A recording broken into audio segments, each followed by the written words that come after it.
কোথেকে আসছো তোমরা? আমার বাবা। হ্যালো বলো। হ্যালো। আমি আসছি কোথেকে? ওয়ার্কআউট করে। তাই নাকি? হ্যাঁ, এই যে আমার মা। অনেকদিন পর দেখা হলো, 1 বছর পরে। 1 বছর। তাও যে আসেই না, কত দাইকে দাইকে আনা হয়। এই যে ফাইনালি আসছে, এত ডাকি তাও আসে না। 2 দিন ধরে তুফানগঞ্জের বাড়িতে বসে আছে, তাও আমাকে দেখতে আসে না একবারও।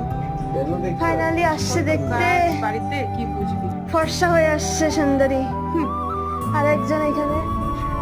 হ্যাঁ, আমার জন্য চকলেট আনতে বলছিলাম, চকলেট তো আনে নাই। ফ্রুটি রাখছিল, ফ্রুটিও শেষ। তো লাস্টে কি এনেছে আমার জন্য? নাড়ু, যেটা গোলও হয় না। কি বানাইছে? আমার ফ্রুটি সব খাই বলছে, যে মানে চকলেট আনে নেই। আমি ছুটি খাইও না কোনো। তো নাড়ু নিয়ে আসলে গোল হয় না।